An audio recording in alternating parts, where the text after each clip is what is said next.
Avram has just arrived in Canaan. He met the test. He left his homeland, his birthplace, his family, and he arrived. According to Midrash, he's there 3 months. Vayirov Ba'aretz. And all of a sudden, there's a famine. Since the history of creation, there was no such famine. And therefore, Avram had to make a decision. Is he going to remain or is he going to leave? Avram Mitzrayma, Logo Shom. Avram went down to Egypt to sojourn there until the famine would pass. Why? It wasn't just a lack of food, it was COVID. It was a very severe famine. And he felt he has to leave. Now, here you give up everything. You passed, you pick up, and you've severed the past, you began a new future, because ultimately, Hashem says that's what it's all about. Fame, children, wealth, and before you turn around, you're moving out again. You're forced to leave. I mean, an ordinary person, even a special person, what would he think? Even though he doesn't verbalize it. He would think, here, it's like, they usually say, a good deed doesn't go unpunished. You just give him an enormous amount of tzedakah, then he gets a call from his accountant that there's a financial problem. He's having reversals. These are tests. Exactly, because HaKadosh Baruch Hu wants you to see how committed you are to him, that regardless of what happens, you ask no questions. Avram asked no questions. He went to Egypt. There's a famine, you go to Egypt, you have to deal with the present. That I sacrificed, gave up everything, doesn't deter Avram as much as Nayota. Goes to Egypt. So Rashi says, there was Rov Ba'aretz. He could have said there was a Rov, there was a famine. What's Ba'aretz? Ba'osa Haaretz Levado. Only specifically in Canaan, Lenasoso, to test him, Im Yahara Achad Dvarav Shal Kodesh Baruch Hu, whether he'll question the words of Hashem, Sha'amalo Lo, there's Canaan, V'achshav Masiu Lotzis Mimeno. He initially told him to go there, and now he's forcing him to leave. As Avram came close to Egypt, V'yomel Sarai Ishto, he said to Sarai, his wife,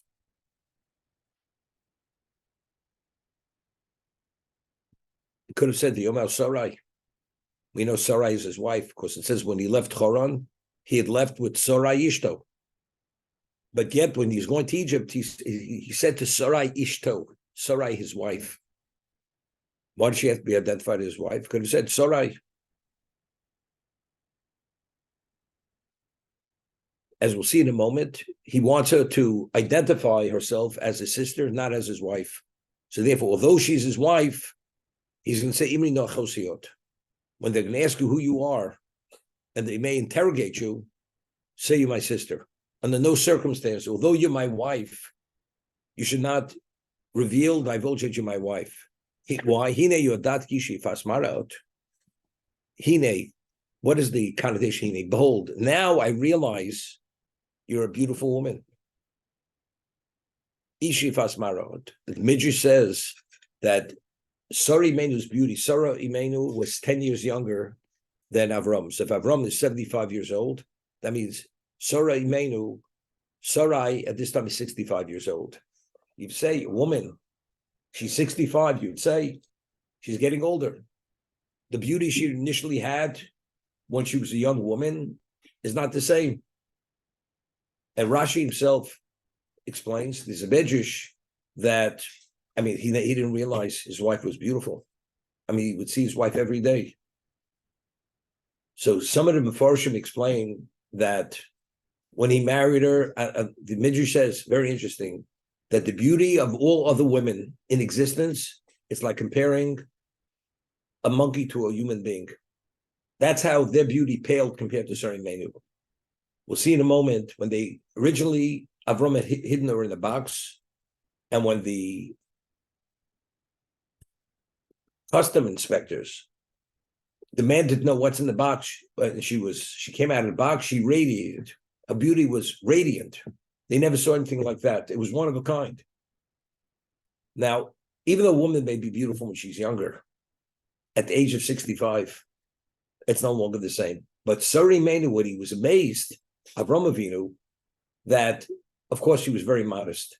But now, as a result of coming close to Egypt, he realized that although she aged, not only her beauty was not diminished as much as Nayota. He no yodati, that your beauty is one of a kind of beauty. And Midrash says, as they came close to Egypt, he had noticed her reflection in a pond. And as a result of that, he focused on her beauty. Normally you don't focus on it, but sometimes all of a sudden you realize certain things and it touches you in a certain way. And he says, I know you're this one of a kind of beauty. And when the Egyptians will see you, the Omru Ishtozos, again he's saying, and they will say, this is his wife. It's a problem.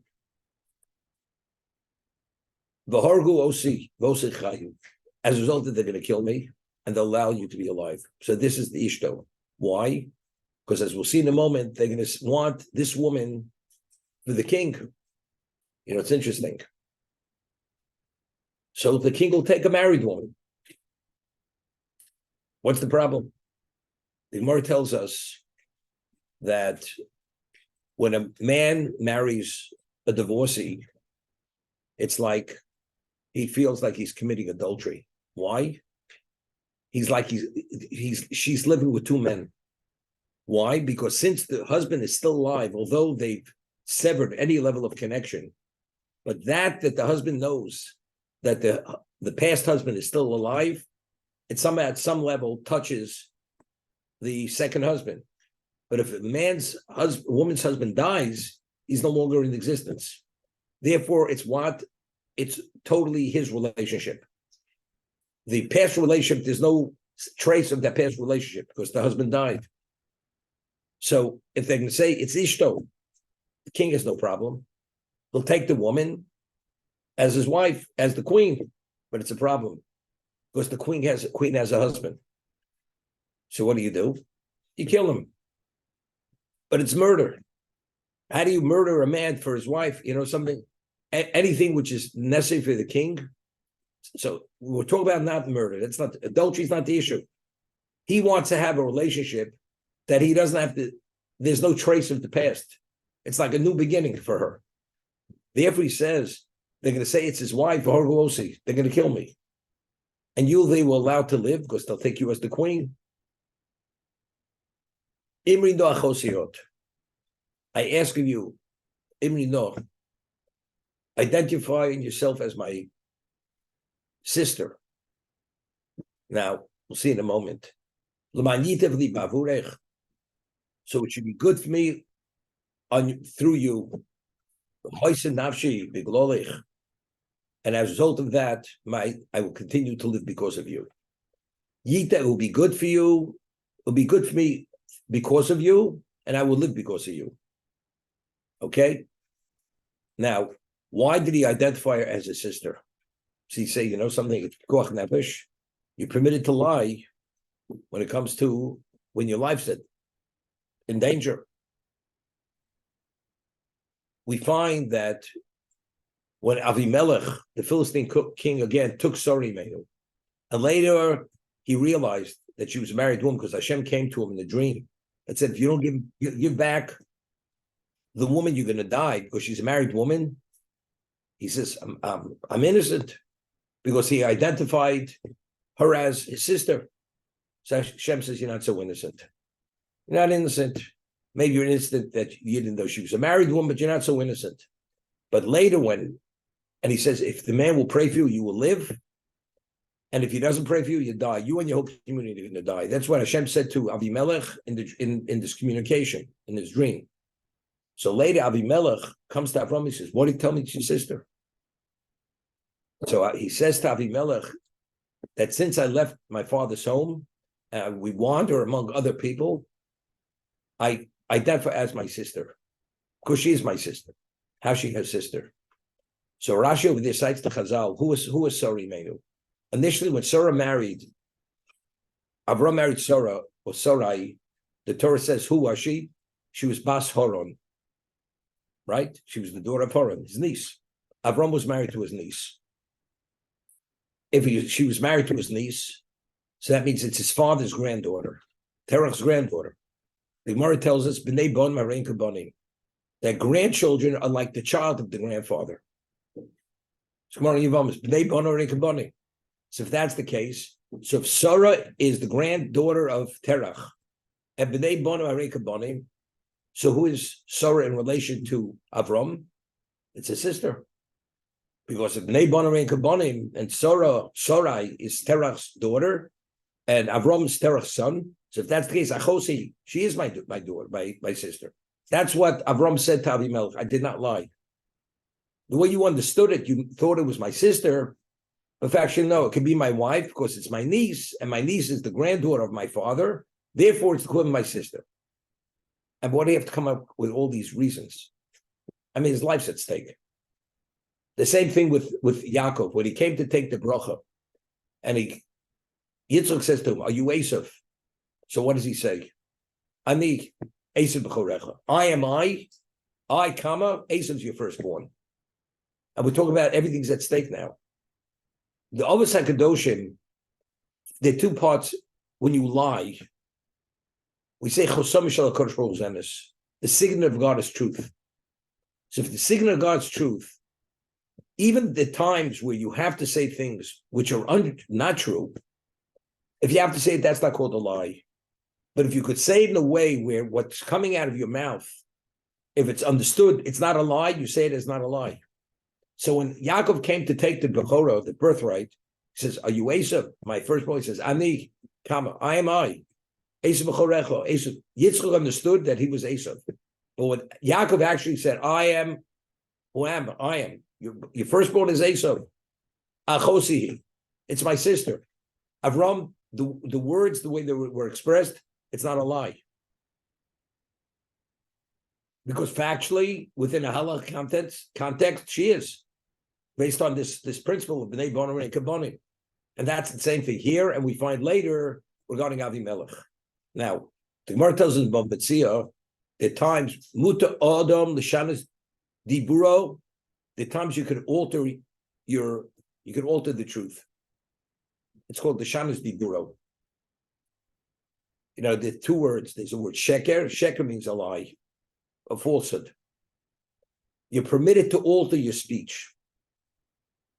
Altering speech means if it's justified to say a non-truth, that's not a lie. If there's a pikuach nefesh, Torah says, you should live by my Torah, not die for my Torah. So if you have no choice but to say a lie, but you're not lying, because the halacha dictates that's what you're supposed to say. That's called you've altered your speech. When it's unjustified, you've lied. The Avos HaKadoshim, here we're talking about context, they have to say what they have to say. So they're permitted to alter the speech. To what degree do you alter your speech? That is a blatant lie, or within a certain context, it's the truth. Achosi, she is his sister, because she's his niece. So what he says here, what he says later about Avimelech, when Yaakov Avinu had to alter his speech, because he couldn't be identified as what?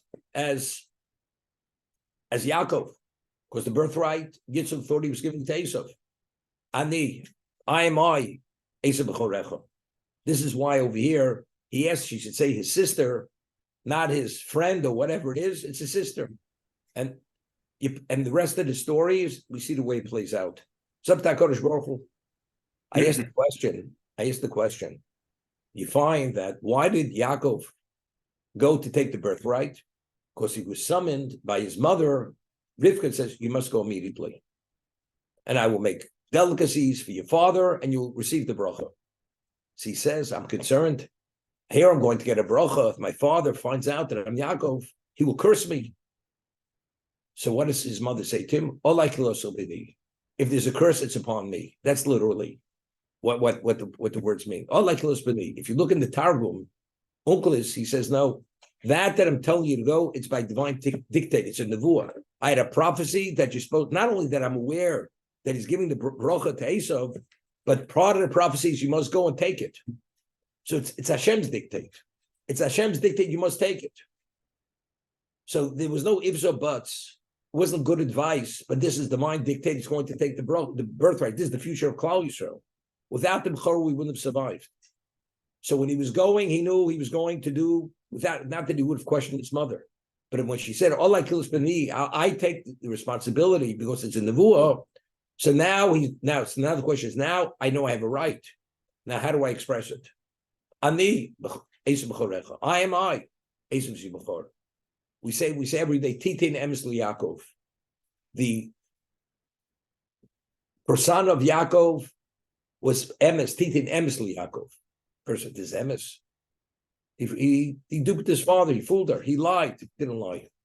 He altered his speech. And even the words that came out of his mouth, if they would have been understood correctly, he did not say it as a lie. So Chazon asks what everybody asks. Yosef was in prison. He was in this dungeon.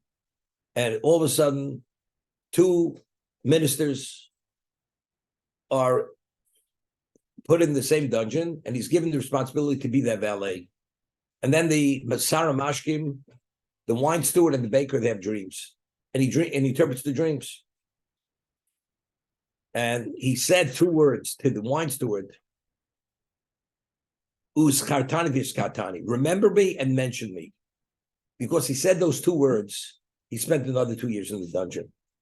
Another 2 years in prison. He was supposed to come out after 10 years. He stayed 12 years. And only that's what it says. When 2 years were over, Paro began dreaming. So now it's time for him to be released. And that's when the Saramashkim shared what happened with him and Yosef 2 years later. So because it was considered, and the Midrash quotes a pasuk in Tehillim, you should not put your faith in heathens. So because he put his faith in heathens rather than Hashem, the punishment was he spent another 2 years in prison. So the question is, Rabbeinu Bachi asked, what about Hishtadlus? This is Hishtadlus. What was so terrible what Yosef had done? He took initiative. Didn't work. But he should be punished. He spent another 2 years for those two words. What about the whole concept of taking initiative? So Rabbeinu Bachi says what he says. Tell you what the Chazon Ish says.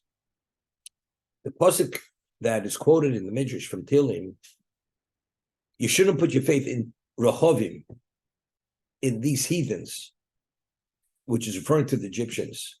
From day one, there wasn't even a consideration that the Saramashkim would have any degree of appreciation that he should reciprocate. Because it says immediately, Vayishkochehu. When he asked him, it says immediately he forgot about him. Even though he asked him, it didn't touch him as much as Nayota. There was never a consideration. That was the problem. See, Chazon Ish explains it this way. Of course, you should take initiative. If there's a chance that initiative may have some value. What about there's not even a chance? And it's called grasping at straws. Person's in the ocean and he's drowning, and there's some straws floating on the surface, and you grab onto the straws to keep up, not to drown. What is that called? You know what that's called? That's called desperation. Because there's not a chance by holding on to that straw, you're going to stay above water. When a person's desperate, we delude ourselves, and that's the lack of faith. There wasn't a chance that this man would reciprocate, would have any degree of appreciation. So what are you asking him for? You know what the answer is? Yosef was desperate. Desperation is lack of faith.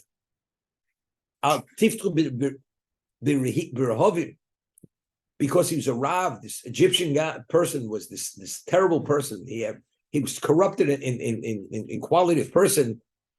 So he gives the mashal, a person is being chased by a rabid dog. And you're able to outrun the dog and jump on top of a wall to save yourself. And the person stops and he says, I have faith in Hashem, I'm not going to be bitten. You're a fool. You run and try to outrun that dog. If you can, get to that location where you can't be bitten. But let's say there's no way you can outrun the dog. And you run.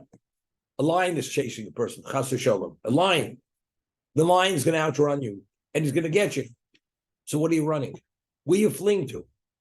What the person should do in that situation, stop and be mispal to Hashem that Hashem should have rachman on him, and if there's any chance he's worthy, he'll be saved. If not, he's going to die. Running is not going to help you. Why do you run? You run in desperation. That's being desperate. That's not called ishtadlus. Sorry, Menu believed, but even if she would say achosiot, I mean his sister, there's no chance ever that this is going to work. This ploy is not going to work. So originally she was opposed to it, but since Avram asked it of her, she went along with it. Later, when it didn't work, it proved the point that this was not hishtadlus. I mean, Avram is not held accountable for this because Avram held there was a chance, therefore it was valid initiative. Sorry, Menu disagreed. And afterwards, it was proven that the shtadlus, that the initiative really had no value.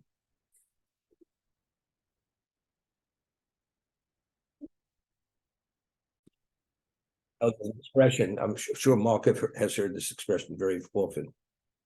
Good money after bad money. You know, the handwriting's on the wall. This company's not going anywhere. It's bleeding. And just keep pumping money in. It's good money after bad money. That's what it is. There's not a chance. So the Gemara says in Chulin, if let's say you took initiatives for Parnasa to earn a living, and you left no stone unturned, and yet it's not working. You can't achieve any level of success. So the Gemara says, based on a puzzle, what you should do is take a back seat, wait. Sometimes the moment, it's not the moment, it's not the right time now. There's enough indicators right now. Hashem is not going to make a change in your life, financially speaking. Take a back seat, wait a while, and then you reassess. And based on new reassessment, things may change. Then you put more money in it. Then you take initiative again.